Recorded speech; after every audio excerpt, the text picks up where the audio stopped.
Hello everyone, कैसे हो आप सभी लोग। आज हम बात करते हैं चैप्टर 3 के बारे में। ठीक है।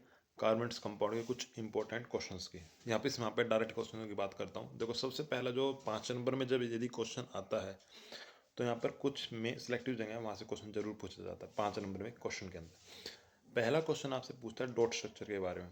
इथेन, इथीन, इथेन की डॉट स्ट्रक्चर। ठीक है। मीथेन की डॉट स्ट्रक्चर। ठीक है। आइसोमर्स क्या होते हैं, पेंटेन का आइसोमर, ब्यूटेन का आइसोमर, उसके बारे में बात करता है। एंड होमोलोगस सीरीज के बारे में बात करता है। ठीक है। ओके, यदि वो 5 नंबर का क्वेश्चन यहाँ से देना चाहता है तो वो यहाँ से जरूर देता है। ठीक है। फिर आपका जो नेक्स्ट जो 5 नंबर का क्वेश्चन बनता है वो आपका बनता है केमिकल प्रॉपर्टीज के अंदर से। केमिकल प्रॉपर्टीज में आपको सबसे पहले मैं क्या याद रखना है आपको। सबसे पहले रिएक्शन आती है कंबशन। हम कोई भी हाइड्रोकार्बन कंपाउंड लें, कोई भी हाइड्रोकार्बन कंपाउंड यदि हम उसको ऑक्सीजन के साथ रिएक्ट कराएंगे, यानी कि हम उसको बर्न करेंगे, तो हमें क्या मिलेगा, CO2, H2O and energy. Energy किस फॉर्म में मिलेगी हमें, हीट एंड लाइट की फॉर्म में मिलेगी। ठीक है। अब दूसरी बात, जब कभी भी हम बात करते हैं किसकी,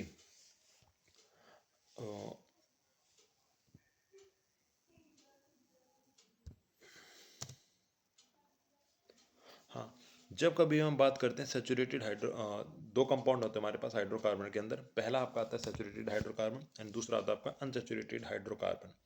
सेचुरेटेड हाइड्रोकार्बन को जब कभी हम बर्न करते हैं तो हमें कैसी फ्लेम मिलती है, ब्लू फ्लेम मिलती है, और विद नॉन सूटी फ्लेम। ठीक है। बट जब हम यदि सेचुरेटेड कार्बन कंपाउंड के अंदर कुछ इम्प्योरिटीज आ जाएं, ठीक है, या इन सफिशिएंट अमाउंट ऑफ ऑक्सीजन ना मिले, तो वहाँ पर वो येलो फ्लेम दे देता है और शूटी फ्लेम भी देता है। ठीक है। और जब बात करते हैं अनसेचुरेटेड हाइड्रोकार्बन कंपाउंड की, तो वहाँ पर क्या होगा आपका, वहाँ पर आपका इनकम्प्लीट कंबशन होता है। इनकम्प्लीट कंबशन होने की वजह से येलो फ्लेम निकलती है एंड विद सूटी फ्लेम। ठीक है। यहाँ पर आपका एक वेल्ड गैस वेल्डिंग वाला कॉन्सेप्ट था, उसको जरूर याद रखना। जब हम इस एसिटिलीन को प्योर ऑक्सीजन प्रोवाइड करते हैं तो आपको क्या मिलता है भाई, आपको ब्लू फ्लेम देखने को मिलती है। और वहाँ पर क्या होता है, बहुत ज़्यादा हाई टेम्परेचर होता है, वो उस चीज़ की वजह से क्या करता है, वो मेटल मेल्ट हो जाता है और फिर हम दो मेटल्स को आपस में जोड़ वेल्ड कर पाते हैं। फिर आपके आती है दूसरी सब्स्टिट्यूशन रिएक्शन। सब्स्टिट्यूशन रिएक्शन का मतलब क्या है, सब्स्टिट्यूशन रिएक्शन के अंदर हम क्या करते हैं, जो एल्केन हाइड्रोकार्बन कंपाउंड होते हैं उसको यदि हम क्लोरीन के साथ रिएक्ट कराते हैं इन द प्रेजेंस ऑफ सनलाइट, तो वहाँ पर क्या होता है, आपका एक होमोलोगस कंपाउंड बनता है जिसको हम क्या बोलते हैं। यदि मैं मीथेन ले रहा हूँ CH4 को, यदि मैं क्लोरीन के साथ रिएक्ट करता हूँ तो मुझे क्या मिलेगा, क्लोरोमीथेन।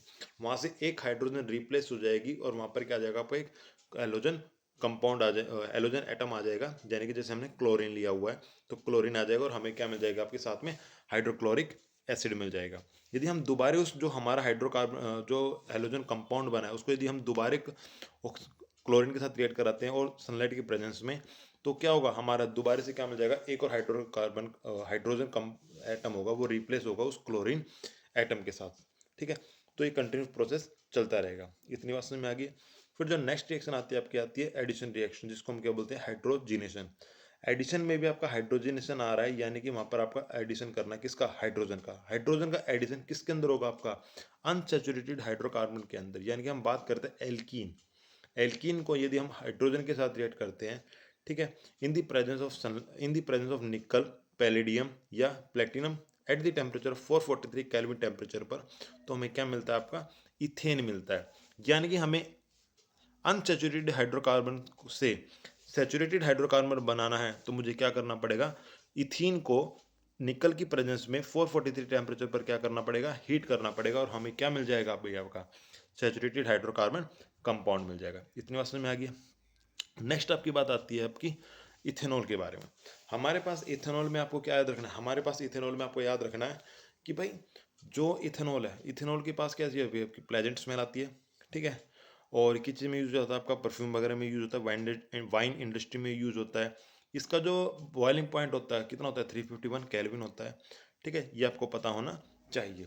यदि हम इथेनॉल का यदि हम ऑक्सीडेशन करते हैं इन the presence of potassium permanganate या पोटासियम डाइक्रोमेट की प्रेजेंस में क्या करते हैं, रिएक्ट कराते हैं, तो हमें क्या हो जाता है, इथेनॉल से हमें क्या मिल जाता है, इथेनोइक एसिड मिल जाता है। इथेनॉल से यदि इथेनोइक एसिड बन रहा है तो यानी कि वहाँ पर उसका क्या है, ऑक्सीडेशन हुआ है, किसकी प्रेजेंस में, पोटासियम परमैंगनेट, यानी कि KMNO4 या बोलते हैं पोटासियम डाइक्रोमेट यानी कि K2Cr2O7। ठीक है। दूसरी जो नेक्स्ट रिएक्शन आती है आपकी, वो आती है आपकी डिहाइड्रेशन रिएक्शन। यदि हमें इथेनॉल को हीट कर दिया, इस presence of concentrated sulphuric acid की प्रेजेंस में हमने क्या कर दिया, उसको हीट कर दिया। ठीक है। तो हमारा क्या होगा, जब डिहाइड्रेशन हो रहा है यानी कि वहाँ से क्या होगा, वाटर मॉलिक्यूल्स आपके अलग होंगे, तो यानी कि वहाँ पर आपका किस चीज़ की फॉर्मेशन हो जाएगी, इथीन की फॉर्मेशन हो जाएगी। इथेनॉल को यदि हमें इथीन बनाना है तो वहाँ पर आपकी क्या होगी, आपकी डिहाइड्रेशन रिएक्शन होगी। किसकी प्रेजेंस में, कॉन्सेंट्रेटेड सल्फ्यूरिक एसिड की प्रेजेंस में। इतनी बात समझ में आ गई, कोई दिक्कत? फिर आपको जो नेक्स्ट टॉपिक आता है वो आपका आता है इथेनोइक एसिड। इथेनोइक एसिड का यूज़ कहाँ होता है भाई, आपका विनेगर में होता है, पिकल्स प्रिजर्वेटिव में यूज़ किया जाता है अभी आपका। ठीक है। इसका जो बॉइलिंग पॉइंट होता है वो आपका कितना होता है, 391 केल्विन। ठीक है। और जो इसका जो फ्रीजिंग पॉइंट होता है वो आपका होता है 290 केल्विन के। ठीक है। ये आपको बात पता होनी चाहिए। अब यदि मैं इथेनोइक एसिड को यदि मैं मेटल हाइड्रोजन कार्बोनेट या मेटल कार्बोनेट के साथ रिएक्ट कराता हूँ, ठीक है, तो हमें क्या मिलेगा, सोल्ट मिलेगा। अब सोल्ट में भी हमारे जैसे मान लें मेरे पास इथेनोइक एसिड है, CH3COOH है, और मैं उसको Na2CO3 के साथ रिएक्ट करा रहा हूँ। ठीक है। तो मुझे क्या मिलेगा, आपका CH3COO Na and CO2 and साथ में हमें क्या मिलेगा, H2 देखने को मिलेगा। ये रिएक्शन है। फिर दूसरी रिएक्शन आती है आपकी, बहुत इंपॉर्टेंट रिएक्शन है ये वाली, एस्टेरिफिकेशन रिएक्शन। एस्टेरिफिकेशन रिएक्शन क्या होती है, जब कभी भी हम एथेनॉल को एथेनोइक एसिड के साथ क्या करते हैं, रिएक्ट कराते हैं, एथेनॉल को एथेनोइक एसिड के साथ क्या करते हैं, रिएक्ट कराते हैं, तो हमें क्या मिलता है, हमें मिलता है भाई आपका इथाइल इथेनोइड, यानी कि हम इथाइल इथेनोइड यानी कि हम CH3COOH को रिएक्ट कराएंगे CH3CH2OH के साथ रिएक्ट कराएंगे इन the presence of concentrated sulphuric acid की प्रेजेंस में, तो हमें क्या मिलेगा, CH3C double bond O CH2CH3 मिलेगा हमें, जिसको हम क्या बोलते हैं, इथाइल इथेनोइड बोलते हैं। जो इथाइल इथेनोइड होता है वो आपका क्या होता है, स्वीट स्मेलिंग कंपाउंड होता है, यानी कि एस्टर जो होता है भाई आपका, वो आपका क्या होता है, स्वीट स्मेलिंग कंपाउंड बनता है, और साथ में आपको क्या मिलेगा, H2 मिलेगा। क्या मिलेगा, H2। इसी रिएक्शन को हम क्या बोलते हैं, एस्टेरिफिकेशन रिएक्शन, और ये बहुत इंपॉर्टेंट रिएक्शन है, एस्टेरिफिकेशन रिएक्शन। नेक्स्ट हम बात करते हैं किसकी, हम बात करते हैं आपकी सेपोनिफिकेशन रिएक्शन की। जो हमारा जो एस्टर बना है, उस एस्टर को यानी जो हमारा इथाइल इथेनोएट बना है, यदि हम उस इथाइल इथेनोएट को बेस की प्रेजेंस में क्या करते हैं, रिएक्ट कराते हैं, तो हमारा क्या बनता है, सोप बनता है, जिसका होता है आपका CH3COONA प्लस आपका एथेनॉल बनेगा CH3CH2OH। इसी रिएक्शन को हम क्या बोल देते हैं, मैन्युफैक्चरिंग ऑफ सोप बोल देते हैं, और या हम ये भी बोल देते हैं यहाँ पर आपका रिवर्स प्रोसेस ऑफ एस्टेरिफिकेशन, क्योंकि यहाँ पर आपकी एथेनॉल की दोबारा से क्या हो जाती है, आपकी फॉर्मेशन हो जाती है, ये वाली बात। ठीक है। फिर आपका जो नेक्स्ट टॉपिक आता है वो आपका आता है क्लीनिंग मैकेनिज्म ऑफ सोप। देखो यहाँ पर आपका क्लीनिंग मैकेनिज्म में आपको मिसल्स का डायग्राम बनाना जरूर आना चाहिए। ठीक है। आपको ये पता होना चाहिए कि आपका कौन सा हाइड्रोफोबिक पार्ट है, जो हाइड्रोकार्बन चेन होती है, जो कार्बन चेन होती है, जो आपका जिगजैग फॉर्म में आप बनाते हो, वो आपका क्या होता है, आपका हाइड्रोफोबिक पार्ट होता है। एंड जो आपका हेड वाला है, आयन वाला पार्ट होता है, वो आपका क्या होता है, आपका हाइड्रोफिलिक पार्ट होता है। ठीक है। ये आपको बात पता होनी चाहिए। उसकी मिसल्स फॉर्मेशन, यानी कि जो हाइड्रोफोबिक पार्ट है वो आपका किससे कनेक्ट करता है, डर्ट से कनेक्ट करता है, और हाइड्रोफिलिक पार्ट आपका कहाँ होता है, वाटर के अंदर होता है। जब हम उसको रब करते हैं तो कार्बन चेन तो टूटे नहीं, और जब रबिंग करने से क्या होगा, जो डर्ट होंगे वहां से क्या होगा, आपका रिप्लेस, वहां से आपका ब्रेक डाउन होता है, और आपके क्लॉथ क्या होते हैं, साफ हो जाते हैं। जो ये क्लस्टर जो बन रहा है, सोप मॉलिक्यूल का डर्ट के साथ कनेक्ट होना, उस स्ट्रक्चर को ही हम क्या बोलते हैं, मिसल्स बोलते हैं। ये आपको बात पता होनी चाहिए। जो सोप होता है वो ओनली सॉफ्ट वाटर के अंदर काम करता है, हार्ड वाटर के अंदर काम नहीं करता। क्यों नहीं करता है, वहां पर कैल्शियम और मैग्नीशियम के क्या होते हैं, सोर्स प्रेजेंट होते हैं। दूसरी बात, हार्ड वाटर के अंदर आपका सोप भी काम करता है और आपका डिटर्जेंट भी काम करता है। बात समझ में आ गई है?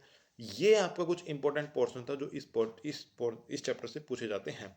जो मैंने रिएक्शन वाला पोर्शन बताया, वो रिएक्शन वाला पोर्शन इतना इंपॉर्टेंट है कि आपसे डायरेक्ट क्वेश्चन सारी रिएक्शंस मिला के एक क्वेश्चन बना देगा 5 नंबर का। ठीक है। और काफी सालों से वहां से क्वेश्चन कंटिन्यू पूछे जा रहे हैं, और किसी ना किसी घुमा घुमा के पूछे जा रहे हैं। तो मैं यही कहूंगा कि आप उस पोर्शन को जरूर देख के जाएं। ठीक है। बेंजीन की स्ट्रक्चर, साइक्लोहेक्सेन की स्ट्रक्चर, ठीक है, ये आपको जरूर पता होनी चाहिए। ठीक है। तो थैंक यू सो मच।